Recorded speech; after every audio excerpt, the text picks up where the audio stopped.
Hem yukarı söylep ötkininizdek meyli Sovyet arxivleri, Amerika, Tayvan'daki muşu arxivlarının içidemde bir-birisi seliştirip qalıqını tüyli qaldığınız emdi.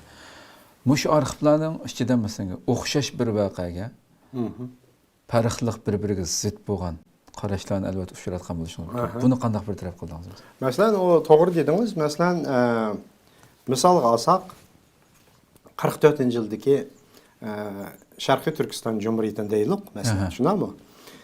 44-yildagi Sharqiy Turkiston Cumhuriyatining qurilgandan keyingi masala haqida, masalan, buni tashqi jihatdan tashqi kuchlar, davlatlar buningga qanday qaradi bu hukumatga, bu davlatga, bu inqilobga, shundaqmi?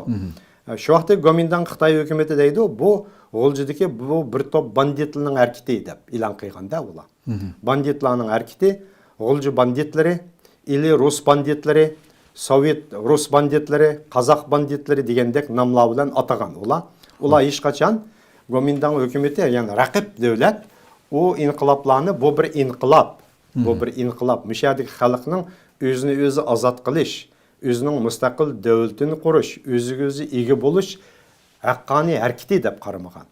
Bu besavag'uvchilar, mustamlik qilguvchilar, o mustamlik qilinuvchininki harakatini hech qachon ijobiylashtirmaydi. To'g'rimi? To'g'ri. Shu vaqtda Gomindan hukumati boshdan-oyoq bir tarafdan unda haqorat nuqtasidan qarasa, ikkinchi bir tarafdan uni Sovetlarning kuch ko'ritishi, Sovetlarning o'yini, Ruslarning bu bir qo'ldagi o'yinchoq deb tashviq qilgan. Yoki bo'lmasa Sovetlar buningga qo'l tiqqan, buni qo'zg'agan deb dunyoga shunday e'lon qilgan. Chunki Ikkinchi dunyo urushi mezgilida Sovet ittifoqi, Amerika, Angliya, hatto Xitoy bor shuning uchun bularning hammasi fashizmga, fashistik davlatlarga qarshi ittifoqdoshlarga aylangan. Ayaqda Hitler Germaniyasiga qarshi, bu yoqda Yaponiyaga qarshi bular hammasi ittifoqdosh davlatlar, Amerika bular. Shunda bo'lganligi uchun Xitoy Gomindan hukumati butun kuch bilan G'oljini Sovetlarning o'yini deb buni qaralab, ko'p turib yoki bo'lmasa tashviq qilishga tirishganda bularning hammasini. Mana mushu masalalarni biz undaq emasdi. Buning asli reallik mavo. Bu yerda xalqning haqqoniy bu bir harakati bu. Bu kurash asli mundaq bo'lgan. Hamma narsani Sovetlar qilib bermagan. Hammani Sovetlar o'zi qo'l tiqqan emas. Bu narsani tayyor bo'lgan narsaga yordam beramiz degan nomda uningga kuchlantirgan, ilhomlantirgan, qurollantirgan yoki yordam bergan o'zining manfaati uchun foydalangan degan nuqtani ko'rsatishimizda biz Sovet arxivlaridagi naq hujjatlarni izlaymiz. Masalan, bu hujjatlarning ichida Sovet Kommunistlar Partiyasi Markaziy komitetining 1943-yil 4-oyning 5-kuni olgan maxfiy qarori bor. Bu maxfiy qarorda Şinjangdaki, mushu Şinjang deydi ulandı. Mushu xalqlarning, yerli xalqlarning milliy ozodlik harakatlarini qo'llash, uningga yordam ko'rsatib, Shingduban, Shingsasay hukumatini ag'dirib tashlash. Buning uchun yerli xalqlarning, millatlarning milliy ozodlik harakatlarini qo'llash degan qarorlar. U qaror bo'yicha turli moddalar, masalan, guruhlarni ta'sis qilish, tashviqot varaqlarini taqitish, harbiy guruhlarni qurib chiqish degandek turli moddalar bor. Bularning hammasi albatta mening bu maxfiy hujjatlar, qarorlar mana bu 7-tomda Sovet arxivlarining rus tilidan bevosita tarjima qilinib, shu hujjatning to'liq nusxasi rus tilidan Uyg'ur tiliga bo'lgan tarjimasi qaysi arxiv nadan ilingan to'g'ri tarjimasi bilan 7-tomga kirgizildi. Mana buning ichida bor bularning hammasi. Nurg'un Sovet arxivlarining mana shu arxivlarni ko'rgandan keyin endi bularning degani bo'yicha qarab turmay, shu vaqtdagi Amerikaning masalan Urumchidagi bosh konsuli Amerikaning tashqi ishlar ministrligiga yo'llagan, Nanjingdagi, Chongqingdagi Amerika elchixonasiga yo'llagan reportlari va G'oljida mundaq harakat bo'ldi. Xitoylar mundaq da'vatadi, bizning ko'zatishimizcha mundaq degan Robert Wartning. Mana shularni selishtiramiz.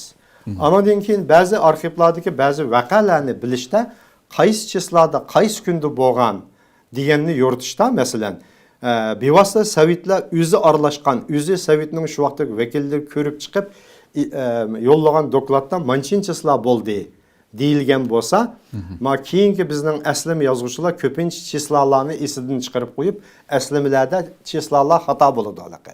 Kullar. Biz mana shu arxivdan ko'rimizda Мәсәлән, Кәңсайда bu Гоминдан qoşulları, Şərq Türkistan qoşulları arasında uruş partlagan bolsa, Kәңсайдагы урышларның jarayoni haqida hech qandaq bir ay kunlar haqida tafsili ma'lumot yo'q bizninkida, Uyg'ur manbalarida. Endi biz buni qanday bilamiz? Buning uchun Sovet arxivlarida yollangan raportlar bor da. Kәңсай Palaniyada Liskin Palanning komandirligida jang bo'ldi degan. Buning kim aralashdi degan. Uni ko'rib turib, ulavli selishtirimiz Amerikaning yollagan raportlaridami, uningdami cheslalar ba'zi aydın. Eng muhimi şu vaqtda Gomindanning harbiy istixborot arxivlarida Xitoy qo'shinlarining komandirlari Sharq Turkiston qo'shinlari bilan jang qilgan, urush qilgan. Ular har bir urush harakatini o'zining yuqori qo'mondonligiga doklad qilib turgan ular. Manchinchilar, manchilik bo'ldi, manchilik banditlar urushdiq, u bu degandek ma'lumotlar. Endi biz uning qarab turib, ha, ma vaqa, ma chisladi bo'ldi. Bu vaqada manchilik odam bu urushda ikki taraf bir-biri urushdi degan masalalarni aydınlaştırırız. Mana bu arxivlarninki yeni bir paydalanadigan roli. Men demekmiş kitaplarımda şu nurgun yıllarni, ay kunlarni, hatta orullarni vaqalarni. Çünkü bu kitaplarda san-sanoqsiz orullar bor, joy ismlar bor. Mesela birinchi, ikkinchi Sharq Turkiston Cumhuriyetiga oid mana bu 7-8 tomlarda ili viloyatining yezi qishloqlarining san-sanoqsiz ismlari bor.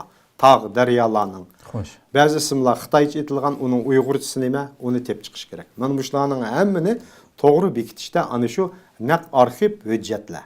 Mayli qaysi tilda bo'lsin, ular nihoyatda muhim foydalanish qimmatiga. Demak, men bu asarni yozishda qandaqdir roman yozgan romanchilar, yozuvchilarimizning alayligi ular bir nimani tutib olsa, o'zi to'qiydi uni. Shundaymi? Badiiyalashtirdi uni. Qahramonlarni so'ziltalaydi. Men qahramonlarning tarixiy shaxslarimni kitobdagi bu odamlarni qalaymiqan so'zlashsam bo'lmaydi. U demegan gapni men o'zim to'qib chiqsam bo'lmaydi. Men naq faktni yozishim kerak. Shuning uchun bu hamma narsani izlanishga, o'rganishga qattiq o'ltirishga to'g'ri keladi. Bir yozuvchi, bir tarixiy roman yozuvchisi bir asari uchun 2 soat vaqt sarf qilgan bo'lsa, men shu voqelikni yoritish uchun 1 oy vaqt sarf qilishim mumkin, to'g'ri yoritish uchun. Shuning bilan chiqadi.